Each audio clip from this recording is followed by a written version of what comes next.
I want to say it's like I sometimes like fail upwards in ways because like when you think about like the no subject trajectory in that business, like there were so many mistakes made with that business. Like I always say, like truly, I felt like that was getting my MBA and being a business owner because like any mistake I made, 100%. And it really taught me that business really taught me how, the business of business versus the creative and selling, which is what I was always really good at. Like that's what I came from was the strategy, the creative, and obviously being able to sell things in.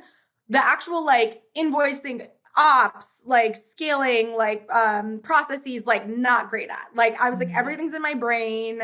I don't know how to like, I'd rather just do it myself. I don't know how to teach people. Like I can't do any of that stuff. So that was a major masterclass. And like when I say that, it was like very painful. Like it was really hard. I definitely taking over the company by myself was like super challenging when we had employees, like everyone, like lawsuits, like it was intense, right? Like so and it's like you make a lot of mistakes and you learn a lot about it. And I had a lot of shame around that, like in the early days. And then once I started kind of talking to people about what had happened, so many people were like, oh yeah, that happened to my friend, or like that happened to this person, or like, oh yeah, totally. Like, and I was like, oh wait, this is like something that like people go through. Like there's always these like, you know, kind of messy mistakes you're making in business.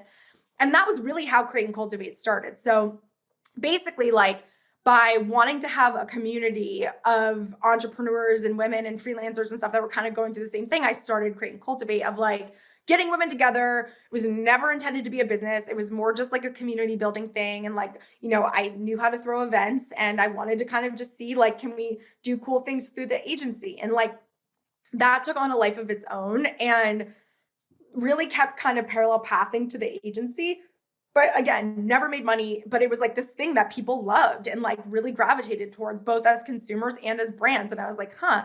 And it got to the point where it was really interesting because the small girls conversation, and like, this is what I always say, like, it was like selling your company and figuring things out. It wasn't so straightforward. Like it took a while for us to get there because they were sort of like, listen, like we need an LA office, like for this client we have, and like we love you and like we do the same things and like we had thrown each other business throughout the year and like we don't want to compete with you necessarily, but like what's your deal?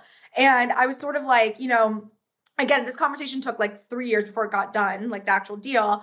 Because at first I was like, you know, I'm open. Like I definitely know my struggle is in scaling and operationalizing. And we're a team of like 5, I think at the time, but we're doing about 2 million a year in rev.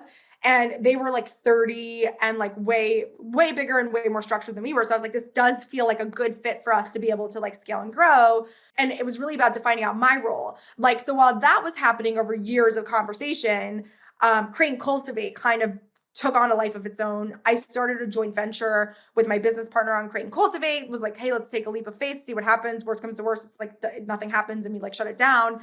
And it ended up kind of taking off. And so like 2 years later, when we revisit the conversation, they were like, what's your deal? And I was like, oh, it's kind of like complicated now. Like I have this other kind of company and I have no subject and whatever. And they were like, okay, well, like what would be your ideal scenario? And I was like, I really do, like we have a pipeline of business. We have a great team. We have a great office in LA. Like it's easy for you guys to plug in. I can't do the day-to-day anymore. So, you know, I would love to be able to do both in some world. And so we ended up creating a deal that worked for both of us. And I was able to sell that business and give it a good home, you know, with really great, you know, women running that company. And then basically like, it kind of came down to like, do you want to stay here? Or do you want to go do this thing, Create and Cultivate? And I ended up taking the risk and like doing Create and Cultivate, and, you know, the rest is kind of history.